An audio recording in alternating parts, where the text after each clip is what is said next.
Hello and good afternoon. I hope you're having such a wonderful day. I'm Dr. Robin Gould. I'm glad you're here so we can have a little time together and talk about the portion a little bit and connect and get into some of the more deeper elements, I think, of from an attachment perspective of what the Father is trying to tell us. So I'm so glad you're here. I am excited to talk about today's topic. I really like talking about some of the more unusual things. So if you are new to the program, I want you to know that one of the major themes I was trying to focus on is attachment. And I always want you to remember that the future begins now.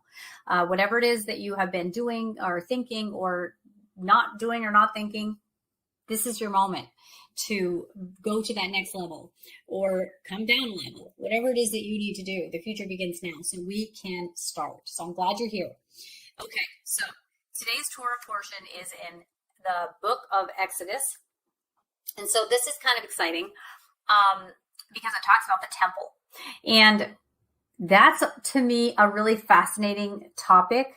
Much of the temple eludes me, massively eludes me. And there's a reason for that.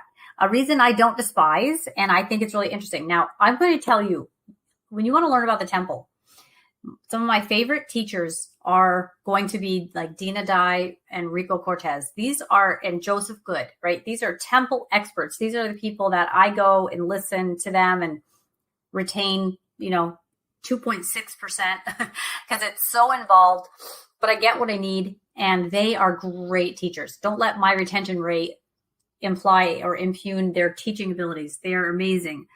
But anyway, I want to tell you something from what I'm given and what I feel like is my lane. And so here I go. I'm going to start by trying to make a connection for you here that I've always seen. And I might, butcher this a little bit because I'm working on this for a new book I'm writing. But I'm going to just get into, this sort of theme about the cherubim. Okay, so let me first actually back up even a little further. And I want to make a connection with Adam and Hava. So Adam and Eve. If you're Christians, you might not be familiar with these Hebrew pronunciations of their names or versions of their names. But anyway, this Adam and Hava are Adam and Eve. Okay. So I'm going to make this connecting point because I want to talk about something that might even be a little controversial, but it is the way I read it. It is what I think it's saying. So bear with me and let's just look at it. Okay. So there's this idea of, just stay with me because I'm going to explain what I'm saying. It seems to me like there's a little bit of a shifting image of the way man becomes. Okay, so let me just back up here even more and just give you like my view of this. Okay. Sometimes I think when we read the Bible, like we want every pattern to walk on all fours, or we want every story to make exact sense. And a lot of it is not going to make a lot of exact sense because the Bible is written in another culture thousands of years ago in another language. We're very far removed in a lot of ways. And yet at the same time, humans are humans and God is God. But sometimes I think that there is such a message, an impression that the Torah is trying to make to get inside your bone marrow so that you function and understand from an attachment perspective the massive objective the Father has to restore you. And that the whole Torah, the whole Bible is a book about restoration. It's about the objective of God is to restore all things. So when I talk to you about this shifting image of man from the way he was originally made, I just bear with me, okay? So you might not agree with this, and you don't have to agree with this for you and I to carry on together and read the Bible, because ultimately all I know is Christ and him crucified. So we're all together. But sometimes people do have different ideas. And one of the things, and I'm not the only person who's going to share this perspective with you. I'm just one of many scholars, I would say, telling myself I'm a scholar. I have a doctorate, but it just always feels like there's so much I don't know. But anyway, but like I said, I'm not the only person with this perspective, but I just want to share. I want to go deeper into what my perspective is, which might be something you've not heard before, because this is what I feel like I've been given. So one thing is that when it talks about man being made, male and female, he made him. So there are people, I'm one of them, that do believe that when let's just go, I think this is Genesis 1:26. It says, then God said, let us make mankind in our image, in our likeness, so that they may rule over the fish in the sea and the birds in the sky, over the livestock and all the wild animals and all over the creatures that move along the ground. So let us make mankind in our image, in our likeness. 2 words, right? That basically mean the same thing. When you look them up, it's like form for both. There's some repetitive redundancy there. I'm going to do a deep dive into that. I started doing a little of that today and didn't feel like I had enough to really do it justice. But what I find interesting about this is that he says, let's make male and female. So if I always ask people this question, right? If Hava is taken out of Adam, then where was she? So she was in Adam, right? Hava was inside Adam. So this version of the human is in the likeness of God. Male and female, he created them. And that would be a plural being. Now, I know that sounds weird, and a lot of Christians are like really taken aback by that idea. But if you go into apologetics of the way the human body is made, this answers the question of why do men have nipples and what's this whole chromosome of XXXY. It really makes a lot of sense. To me, it's very scientific even. I get that. It doesn't challenge me or upset me because I'm always looking at what is the message being told, being taught, being delivered. And if you've ever done the creation gospel or done anything with Dr. Alyssa Aylwine, and I highly recommend that you do, is she talks about this theme in the Bible that's, one becomes two to become one again, which is a sign of attachment, intimacy, connection, and transformation. So it's really exciting the way she is able to really unpack that through the days of creation and show you that theme chiastically and otherwise throughout the Bible. It's really interesting and exciting. Anyway, so this original human would be both made in the image of Elohim. Now, what I find really fascinating and interesting about that, and I love that, is actually, I'm going to set my timer because you know what I do? I go over every now and then, and I don't want to do it too. Okay. Let me double check the time, and we will know how far. Okay. 8 minutes. So this idea is that Elohim is an us. He's a plural echad, right? He's one. But the ruach is in the feminine. And then you have the masculine, our Father, right? So here you're getting the nurturer, the comforter in the feminine, and the sovereign one, the king, the Father, right? And you even have the picture of that family, because if Adam is made in Adonai's image, that would be male and female because she's in him. Right. And I even take this a step further that a woman has all of the ovums she'll ever have. And so technically that child's there too in that image, which would be Father, Son, and Yeshua, Father, Spirit, and Son. So you'd have that idea, this whole encompassed idea. And the whole idea of a family is connected, coming together in humility and glorifying the Father. So when they're called very good, it's because they can produce life. You can learn more about that from the creation gospel. But the idea that to be made in Elohim's image would be inclusive of this masculine and this feminine and this son-serving picture. And so it's specific. So that would be like, what would that look like in a marriage? Well, when the man and woman become one flesh and they come together, she would approach him in humility. He would approach her in humility. And together, they would make the right decision every time because they would have each other's perspectives, which are different and supposed to be different. We are supposed to have a different angle, a different slant, a different idea. That is good. We can share information and make the right decision for the child that we love, right? That's the idea of what the family is it's a well-functioning unit. I don't like to call it that, but that's the family, right? So Adam and Chava, that being, Adam, that original plural being, that's the image of Elohim, which is all-inclusive. Sees every angle, knows everything. is the king with the scepter, the nurturing mother, also the serving son that died, and all that. So what's interesting, and the reason that I picked up on this about a shifting image of mankind, was that after they ate from the tree of the knowledge of good and evil. So when Hava decided, and Adam, when they decided that they wanted to be like God and be the judge and judge good from evil, even though they are not qualified. Because when Hava is taken out of Adam, they are two separate people until they come together to make all the decisions, but they are still never the judge. And they were never the judge to begin with. But they were made in his image so they could rule over things that were animals. Not people, but rule over the animals, the earth, the sea. Stewards of what they were given. So when Hava comes out, and then he presents her to Adam, how exciting. But that would be interesting because there's a shifting, but when they're together in the garden, there's no shift of the image because they are one. That's still the image of Hava, right? Of Elohim, right? Adam and Hava. But what's interesting is that they get sent away after they think they can be the judge, right? They're in this garden. They named the animals, they're tending the garden, and they had free will. They're given free agency to make their own choices. And in that garden, with that decision they made to try to be like God instead of the way that they were made, because of that, what happened was they were sent out of that garden.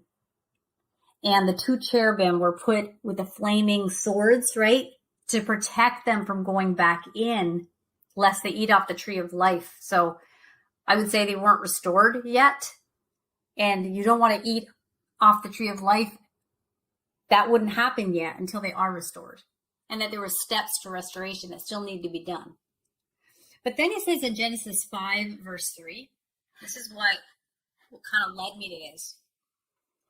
When Adam had lived 130 years, he had a son in his own likeness, in his own image, and he named him Seth. So you're getting that same exact wording, likeness and image, but this time, instead of in the image of Elohim, Seth was made in Adam's image, which would mean he's male and just male. Very specifically just male. And so he was not, that doesn't mean he wasn't an image bearer of God to the extent that we are to strive to walk in righteousness, right?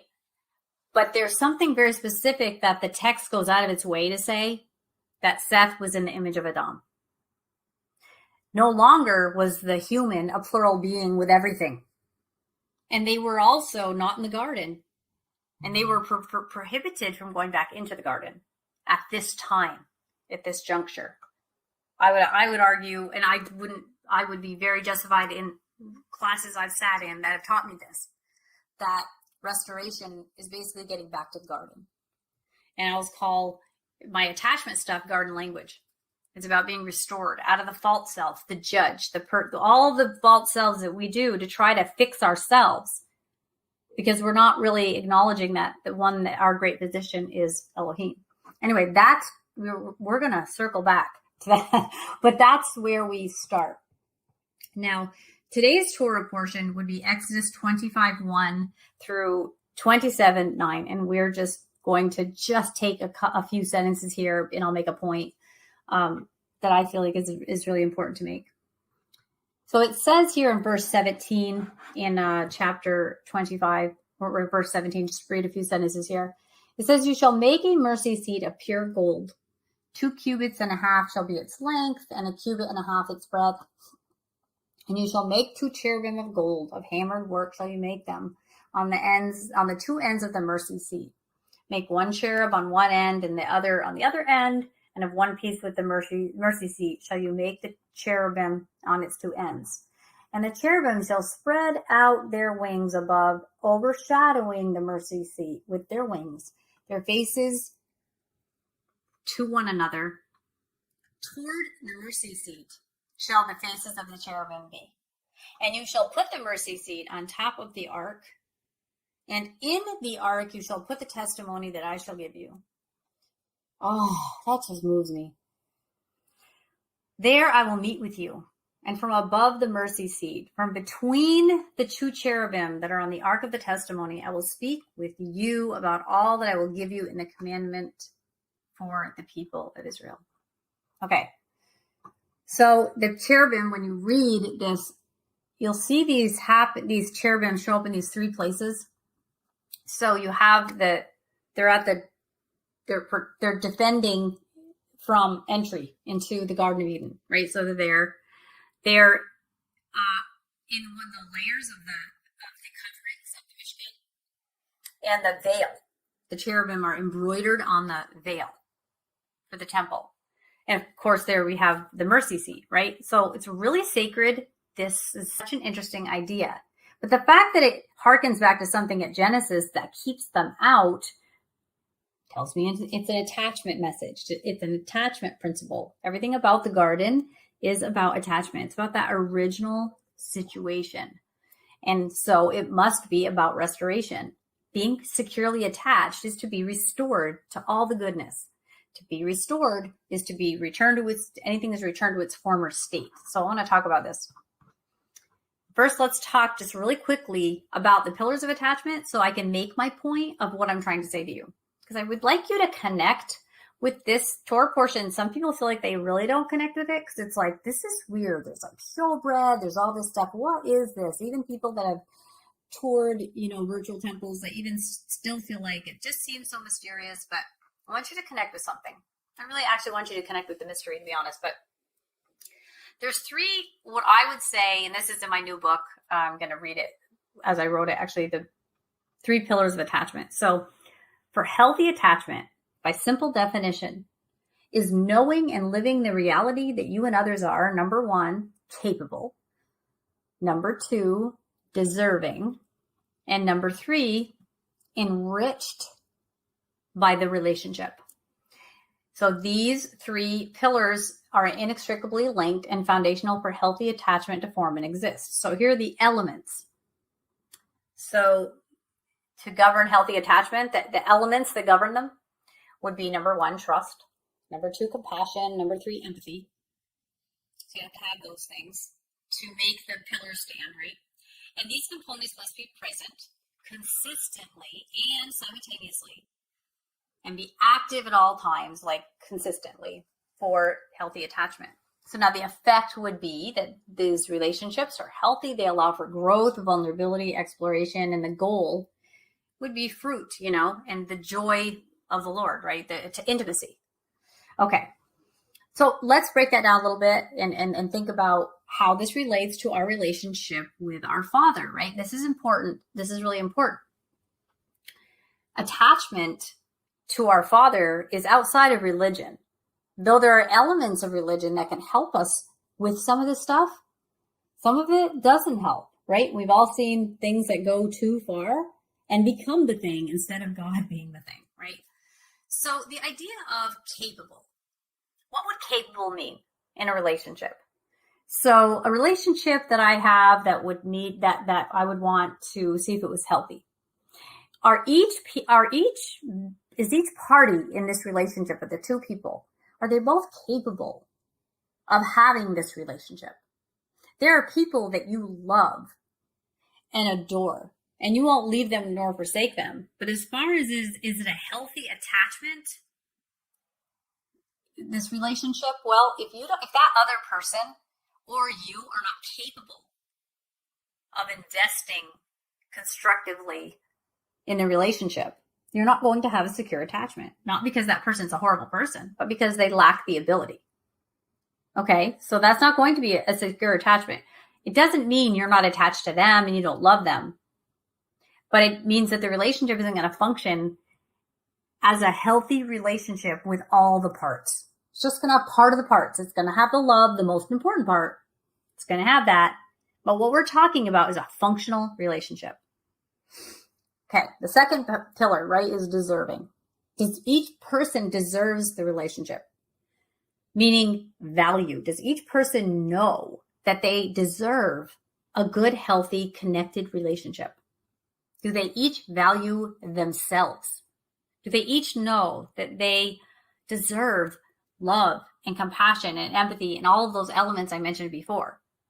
Now, the word deserve can be a very triggering word for a lot of people because they don't feel that in a relationship with God that we deserve any of it, that he just gives it to us. Now, I challenge that profoundly. I have a fundamentally different view because I understand attachment and I understand also justice and I understand free will, and that dog does not hunt when we say that we don't deserve it. Because if our Father is a just God and he only acts justly, he would never give love to something that didn't deserve it. It would be unjust to do so. Everything he does is justice in his mind. That would imply absolutely deserving. And I use this example very commonly when I try to explain this to people. I've been in church settings and there's a woman, she's holding her little baby. And I said, do you see this woman and her baby? Does that baby deserve his mother's love? And like nobody hesitates. So like, of course that baby deserves love. Well, then why wouldn't you deserve love? Well, the baby hasn't sinned yet. It didn't matter. If the baby is 16 and sins, do they deserve the mother's love? Yes, she doesn't need to support what he's doing wrong. But that's his mother. Now, deserving love is something God made us. He made us good. So, deserving love, humanism says, I feel valuable because I tell myself I am and I believe myself. That's not what I'm talking about. Humanity, as God made you, isn't an ism, it's an id. There's a big difference. An id is a state of being, an ism is an idea, philosophy. We're not diving into philosophies, we're in a relationship. God made humanity, and he made humanity deserving of love because he made them. So we believe we're valuable because he says we're very good, and we believe him. Our humility comes in putting our faith in the words of God. Now, if our words override his and he says he made us very good, but we're not. We can't override him. We can't say he's wrong just because that's false humility, and it's a lie. We have to believe him when he said he made us good. Our value is not accessible to us to touch, to tamper, to elevate, to detract from. It is implicit because the creator who made you, God is good. God is very good. God made you good. You deserve love. You deserve what he has chosen to give you as a just God. I want you to rely on that. And I don't want you to credit yourself that I just keep telling myself as a positive affirmation and I start believing it. No, we don't affirm ourselves. The Father affirms us and we listen to the Father. We don't create affirmations. We receive them and believe them. So if you're saying it, I'm good, the Father made me good, you're repeating what he already told you and you're putting your faith in him. There's a difference in those two things. So anyway, now the other part is the relationship enriching to both parties? This is another big one that can be very triggering for people. And depending on your religious background, this might be a new concept for you or one that you just want to shut me off right now because you just cannot believe this. But both parties have to, like we said, be capable of investing constructively in the relationship, deserving, knowing their value, that they both deserve the relationship. And we're going to touch back on capable again. I'm going to circle back to that, but I want to talk about it being enriched. So both parties being enriched. So if both parties are benefiting from the relationship, that's a healthy relationship. It's not just one party benefits. Okay, so how is a relationship if they say, well, I don't really like our relationship, but I'm in it. You know, I throw you a bone and show up and I'll help you. I personally get nothing out of it. That sounds like the martyr, right? You hear about that. I get nothing out of that relationship, but I just, that's not going to be one of those relationships that's got all the moving parts for intimacy. Because we're not talking about love. We're not talking about care. We're talking about intimacy. To have intimacy, you need these things. Now, capable of investing. We are not capable of investing as much as God the Father because he is the creator. But he made us capable to constructively participate in this relationship and to invest in it. We are capable. You are capable of doing it in your way. You can be challenged in different ways. You are still capable of investing and participating and enjoying and being a part of this relationship with God. He doesn't make you unable because he deals with you in his way. Okay, so, sorry, you hear that lawnmower out there. It's always at the wrong time. Okay, so that leads me into, we're talking about intimacy. We're talking about like this idea of like, what is the temple? Now, I'm not going to go into that. There are teachers that do that. But in a nutshell, the temple is the place where he dwells with his people, where this intimacy is formed. And if you look at the temple just like from a rudimentary like sort of way, like you have the outer courts, which would kind of be like your body, and the holy place would be like your soul, like you're getting in there, and then the holy of holies would be like your spirit. That place only God can go. You know what I mean? So I mean, obviously the temple, there's a anatomy portion to this. There's many layers to understanding what the temple is. But what I want to kind of concentrate on today is the idea of how weird the temple is and how strange it is. Because I think the temple is something that people see as one of those things that I love really connecting with God until I learn about the temple. And then I'm just really turned off and stressed and upset. And it just seems strange and weird. And like, I just feel like I'm so disconnected from God because number one, I don't know enough. So I must not be a very good investor in the relationship. Or when I learn it, it just gets weirder the more I learn. And there's like sprinkling of blood and furnishings and like, you go to the right if you're joyful, left if you're mourning. There's different things happening. There's priests that are born into it. There's just this whole idea of like ashes and the way it's dealt with. And oh, it's complicated. It's just, there's rituals. It's like there's a seat with these cherubim. What? Okay. It's weird, right? It's like strange. And I would even say the whole Torah is strange. The whole Bible is a really, really strange book with strange stories. And you know me, I don't ever shrink back from that. I don't ever try to tell people, man, if you just understood it, it wouldn't even be strange to you. I'm going to tell you, the more I understand it, the stranger it gets. But here's why it gets stranger and more cool. And I do make more connections and I understand parts of it more. But think about it this way. The temple is ritual. It's got very specific things that you do. And that's interesting because it's not like, it doesn't come naturally to you. It's not like you would naturally go in and do those things. I watched this show. It's called The Great British Baking Show. And they have this, these 3 challenges. They do like the signature where they all bake the same thing with their own spin on it. Then they have this thing in the middle. It's called the technical challenge where they all have to do the exact same thing, given very minimal instructions and just figure it out and see who wins. And then they have a showstopper where they just are given a theme and they all run with it. But the technical is always interesting because it's like covered in this little tablecloth and they have all the ingredients they need and just like enough instructions to just make it. But you're like, what is this? It's usually something they're not that familiar with. It's always to me kind of like interesting. Like the temple is sort of like a technical challenge for me. Like I'm not sure what I'm doing.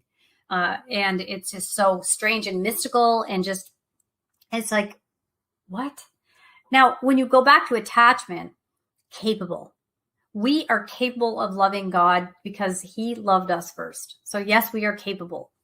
We love him because he first loved us. So we get that, right? But he is so much smarter than we are and more complex. And he created everything. He created DNA. He created galaxies. He created the earth. He created you. He created feelings. He created color, scent, sound, music, emotion. I just look around this room, symbols, language. He created people and inspired them to do the things they do. And so the temple reflects, I believe, that this being that made you, your father, is like way above you. And that shouldn't scare you. That should comfort you. I definitely want to say this. when I got my doctorate, I remember just having this, I was just awestruck that I was one of the people holding these degrees and I knew all the things I didn't know. It was like almost stressful because of like, you just had this illusion that everything is a certain way. But then when you are at the top of that food chain, you're like, there's a lot of things I don't know. So I don't really know what this means. It means I guess I know what I know, and that's all I know. Well, the temple is like reflective of something so far beyond the way we think. And it's more than a technical challenge. It's like exciting. It's mysterious. There's always layers to learn. But God is so above us. We are not equal to him that we should understand all this. And that should be nice and comforting, because if you're a 2-year-old and you are hungry, you're not going to another, like say you're in preschool in your little babysitter group or whatever, you're like 2 or 3 and you're like playing Legos and you're sort of hungry or you have some other need. You don't go up to another 2 or 3-year-old and be like, take me to the bathroom or I want chips. You're not going to do that. You know what you're going to do? You're going to look around to find one of those creatures, one of those beings, one of those humans that's older and bigger and taller and knows more and does stuff you don't understand, because they're the ones that know where the chips are and are the ones that can take you to the bathroom. You're going to look around for something more complex. You're not going to look for a peer. Okay? We can bond with our peers and enjoy our peers and get support from our peers, but as far as getting our needs met in terms of higher order things, we don't go to peers. So the temple demonstrates that you have got a father that is so above you in terms of his intelligence that he will take care of you, that he is capable of taking care of you.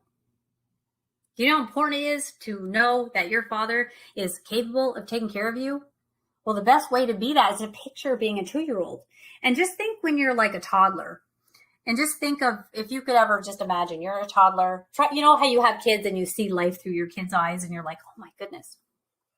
I remember my little boy, when he was old enough to sit in the front seat for the first time, when he was bigger, and the dashboard, I remember him just looking at the dashboard and he was like, it impressed him. I mean, I just had been driving for years. A dashboard was nothing to me. But you think about that feeling like, oh my gosh, I get to see all the buttons and the levers and she's driving. And he was really impressed. I remember him just watching me and just like being impressed. And it was very easy for me. But what does that do? That instills in him a sense of security that I'm going to take him somewhere in the car that he needs to go. He doesn't have to do it. He's being taken care of, or as they would say in the South, carried somewhere. I'm from the North. We didn't use that word, but he's being carried somewhere. He's being taken care of. Somebody smarter than him, bigger than him, that owns a car, that has more than he does, that can meet his needs, is going to meet his need, And even like as an adult, right? If you're not a pilot and you walk, when you're boarding a plane and you're not a pilot and you are walking and you are waiting in line and you happen to, the cockpit doors open and you happen to kind of look in and you just look at that, like, it's just, I get this such a strange feeling whenever I look at the cockpit and I look at all the instrumentation they use and the way they're doing all their checks and they're using words I don't know. And it's almost like it just feels like there's a noise in there I'm not familiar with. There's this whole thing just feels like magic, or like, I don't know, I'm in a flying carpet. I just don't know how to operate these things. But these two people, they know how to operate this. So what do? I sit in my seat. I trust that they're trained and I let them carry me somewhere. I get taken care of. But it's very mysterious to me. So what I think about these pilots and I say, these people know things I don't know. And you see, if we look at God that way, like this temple is very, very weird. It's because I'm 2 and I'm in the car and I have no idea what these buttons are for, but my dad does. And he's going to take me where we need to go and we're going to get there safely. And so it's just that sort of idea that if we don't understand it, that's intimacy, because we can trust that our needs are met, because we're the weaker party and God is the stronger party and he needs our needs. Okay? Right? He is the one that gives us strength and comfort and meets our needs and takes care of us. So, the temple is to me, a very tangible way of remembering that rituals are important. And I'm a big fan of rituals. And of course, the feasts are rituals, right? It's an outline of the future. He doesn't just leave you dangling, not knowing anything. He says, here's at least a syllabus, but as far as what books you're going to read and what we're going to talk about in the lectures, you're going to show up and find out. But here's the outline. And here are class dates.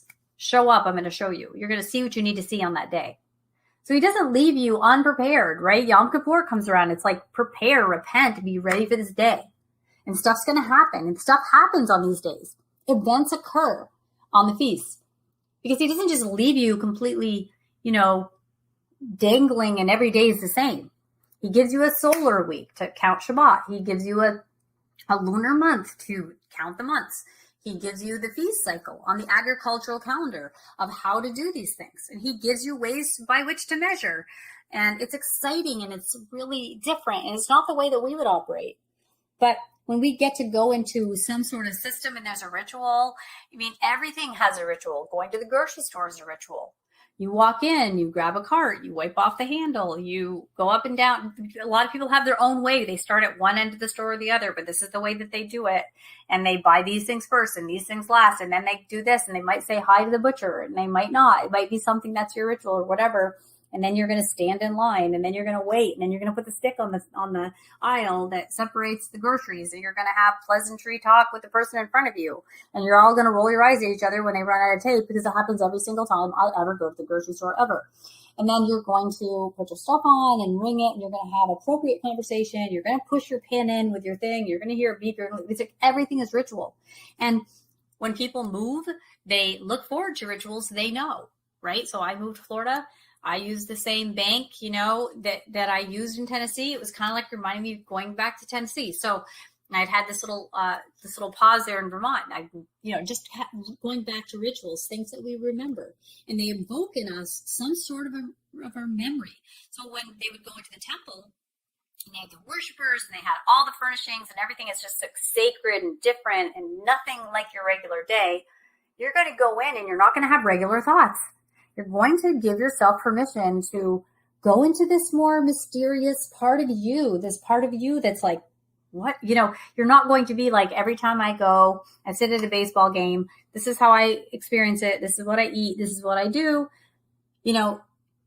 or it's just a regular day. I took a walk, I did whatever. No, you go to the temple and everything is like set apart and sacred and strange and symbolic.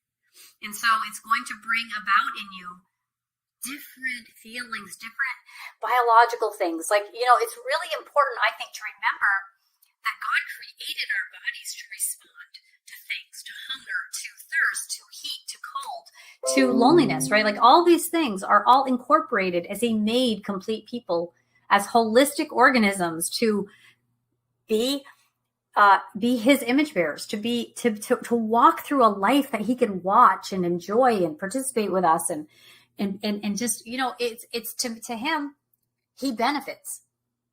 When we walk into the temple and we're just like, could you imagine? I bet He's so happy. Like, look, see, like I was with my son when he was looking at the dashboard. I'm thinking, this is such an adventure for him. I'm right. But the temple is where He would show up and dwell in between these cherubim. So I think the message is you might not be in the garden, but you're with me. I am the garden, and I come to you, that sanctuary that will be in their midst.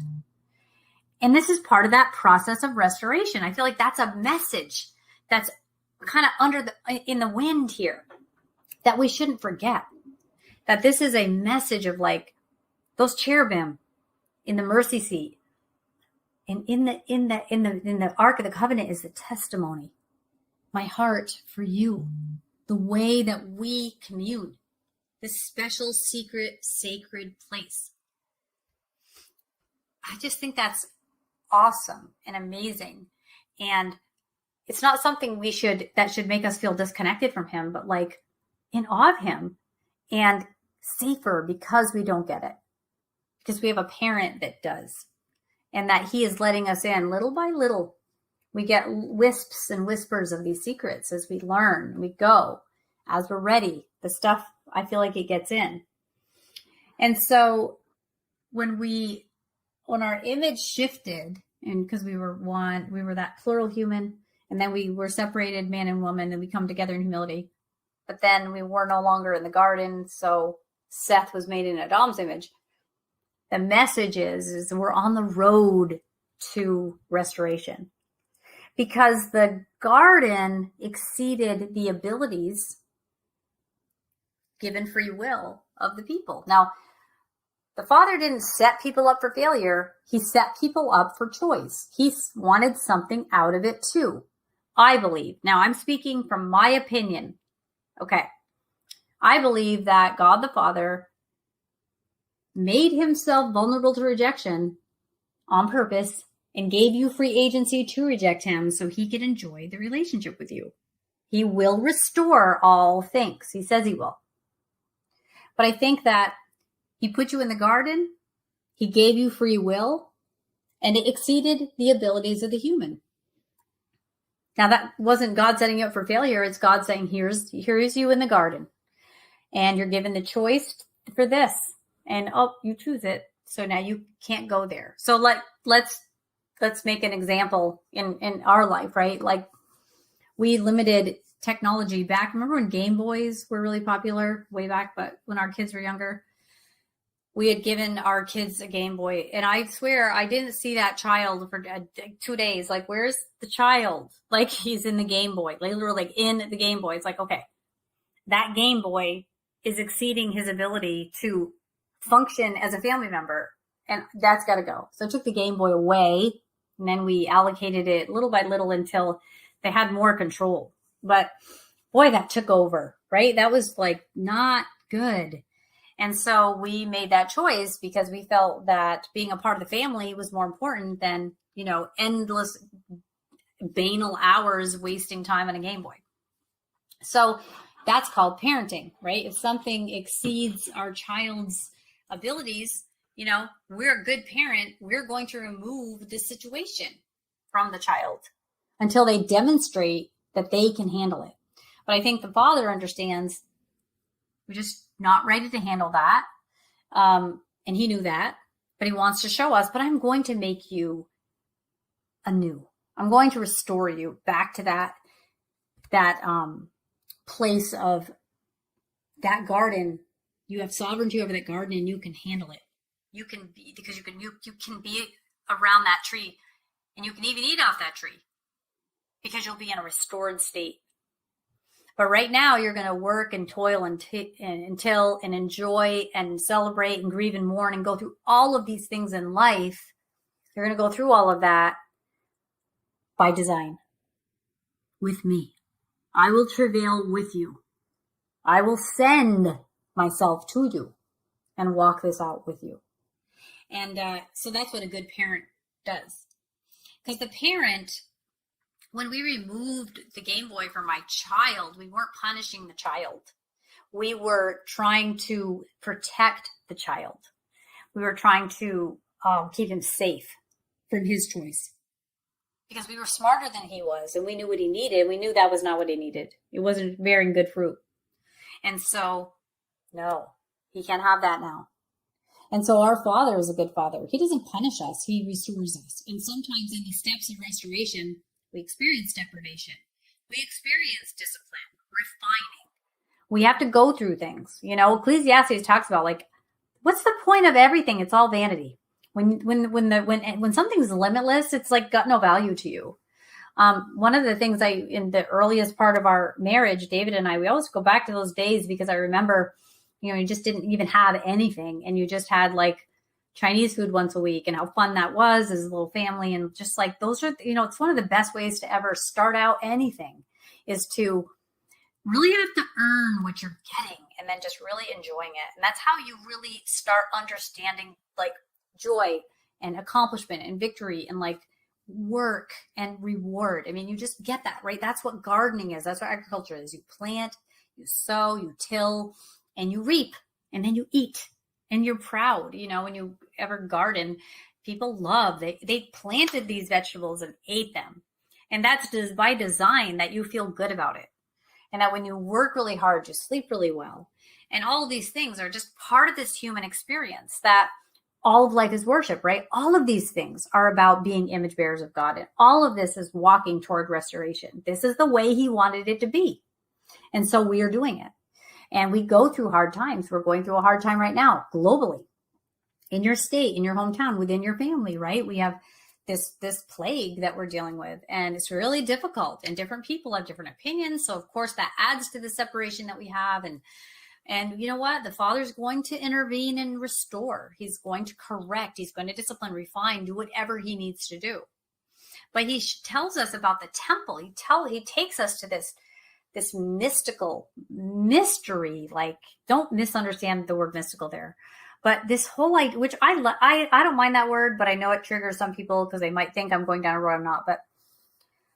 But I just think this whole idea of these beautiful, like, made of one solid piece of gold and lit with oil, and like the showbread and the laver, like all these things, all these elements that are incorporated, the incense, the guilt offering, the friendship offering, like the sin offering, like all these things are so prescribed and specific and interesting.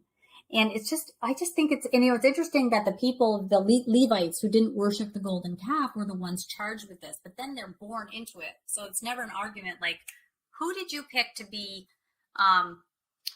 the priest? Well, guess what? We draw lots, but the priesthood, well, they as a group didn't worship the calf. So by nepotism, because that solves a lot of arguments of who we're picking, these people. If you think about it, what a great parent. It's like, nope, whoever's born first gets the bigger bedroom. It's like not up for grabs. It's not because you're any this or whatever. I feel like the Father just is such a problem solver that he solves problems before they're problems, because then they weren't arguing over who's the priest. Because then when there was a fraudulent priest, which I would say Herod was, it's like uproar. Because when people are elected falsely into governing positions, it upsets people.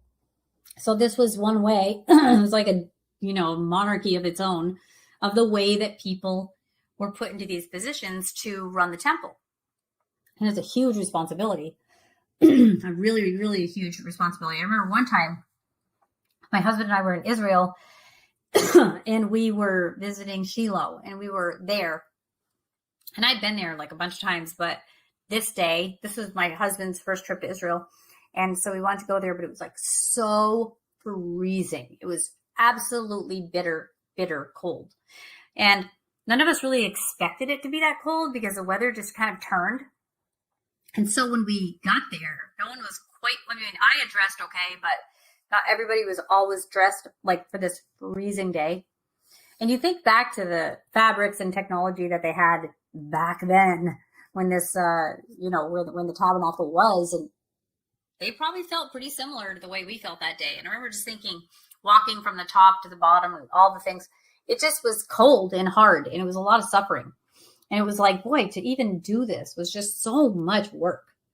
So just kind of a reality check of all of these things, like with the temple.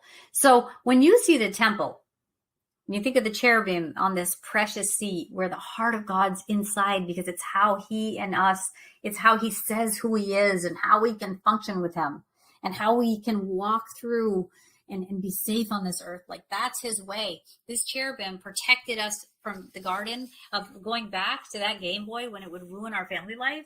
And he's got cherubim on the mercy seat to protect you there. It was over the rules. It was right over where he speaks about the rules, which is where the heart of the Father is, to protect his children, to guide his children. And so I really would love you to get that vision of the temple, that these are attachment rituals, that this is meant to bring you close to him and to realize he's capable. He is capable of being your God. He is capable of being the only God, the most high God. He can do all these things. And this beautiful, mysterious place with all these strange things, it's just, he's the pilot. It's the dashboard of the plane, and you've never flown it. And you're not going to take yourself where you need to go. He is. So let me turn the chat on. It looks like I got a little comment here. Oh, I got a lot of comments. And I'm only on, there's my mouse. Isn't that my 10 mouse? Okay. Let's see who we've got here. We have got Bobby Hall. Oh, good to see you. Nice to see you, Bobby. Shalom. Good to have you back. Shalom. Rhonda Carter. Hi, love this. Hi, Rhonda. Love you. Hey, Aspen, howdy. So I love how people like are talking to each other. Language, culture, and context always. Bobby, that is so true. Yeah, here they are connecting with each other. So cool. Let's see. Bobby Hall, I've had Zucker book for years, just never used it. Sounds great. Okay, I'll try when I stop. Let's see. I'm trying to think. They're talking to each other. Okay, so good. Hey, travel mercies to you, Bobby Hall. You're traveling. He got ahead of most of the bad weather from Seattle. Go down to Florida and hide. That's where I am. I'm hiding. And Bobby says hi to Rhonda. Okay. Aaron, the priest, approved it, though. Yes, that's true. Yes, he did it. Aspen, you're right. Aspen, excellent point. Yes, Aaron did approve it. I love Aaron, though. Aaron, I get Aaron because remember when they melted down all of the, and comment as you want, as they melted down all of the gold to make the calf, and Aaron's kind of like, I don't know, just all of a sudden this calf just got made. Like he was like approving that they would make this.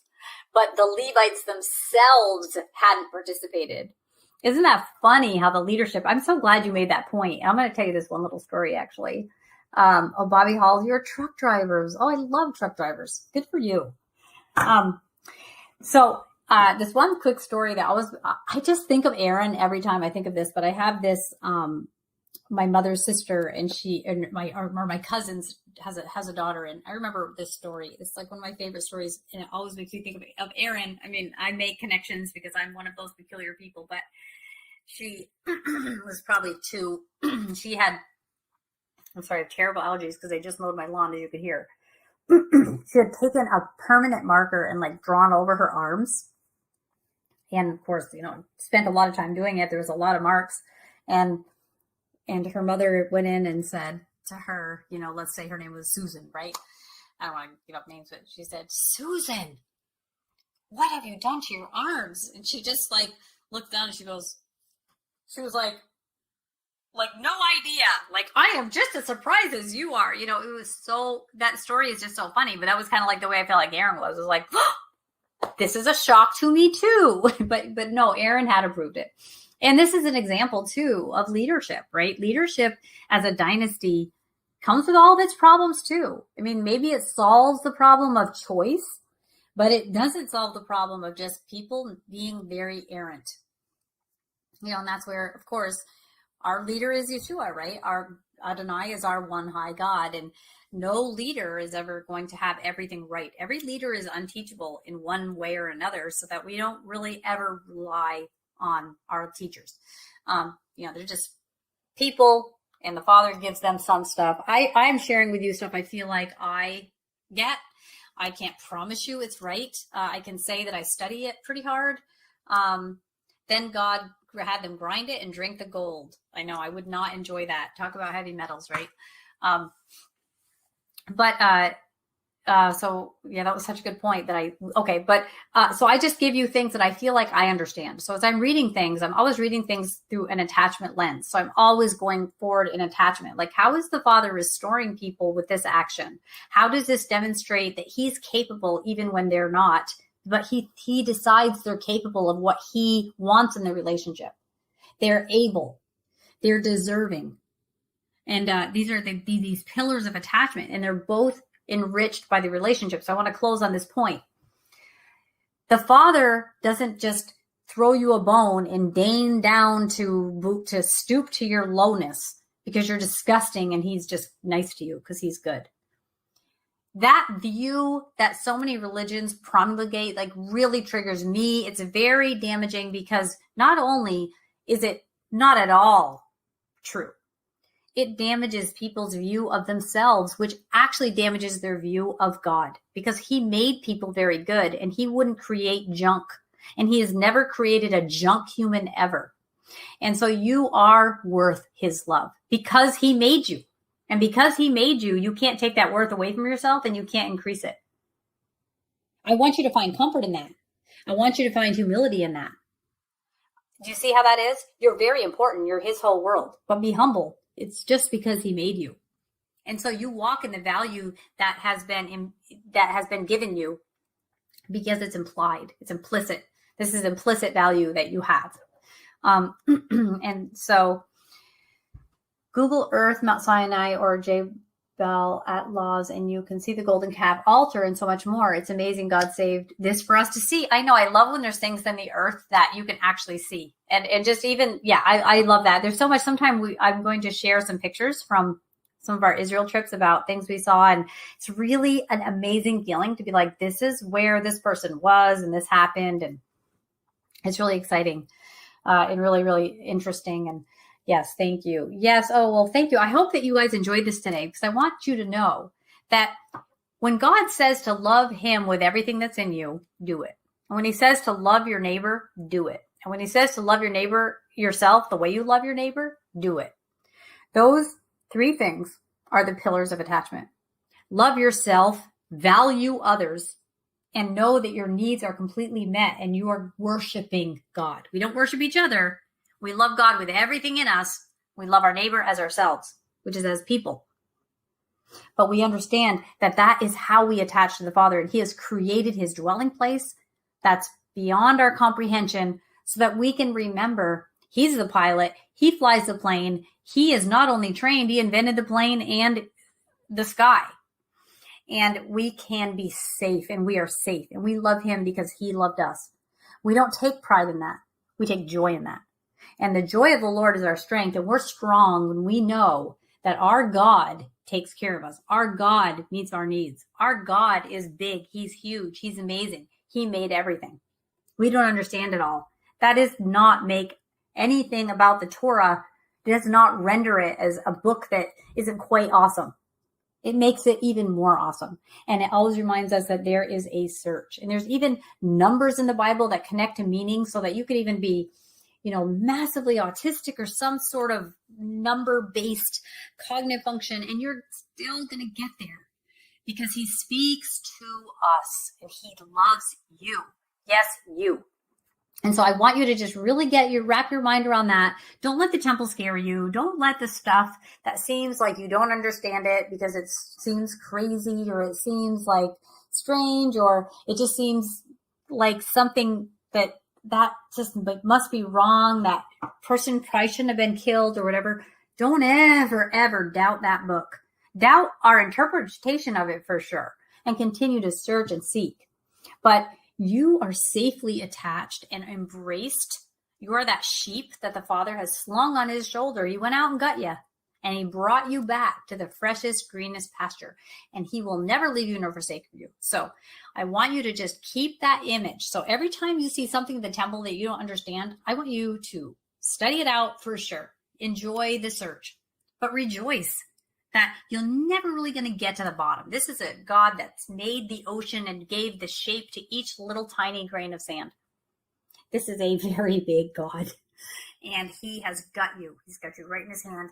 You are his world. He made you that way. You deserve it. You're worthy. He made you that way. Our humility is to say, yes, you're right. I am not going to say that my standards of worth are higher than yours, God. I'm going to agree with you. And you said that you love me and that I should love myself and love my neighbor. So that message is often lost in religion. And I want to bring it back. I want to bring that message back to you because I want you to move forward. And I want you to not just, be safe. I actually want you to know that you're safe. So just remember always that the future begins now. Bye. We are richly blessed to bring you what we believe is the fullest, most diverse, yet up-to-date progressive teachings, discussion, and prayer programming you can find anywhere on this planet. Be sure to take the tour of the MessianicLambRadio.com website. I'm Susan Hoogie, thanking you for joining us on the Messianic Lamb Video Network.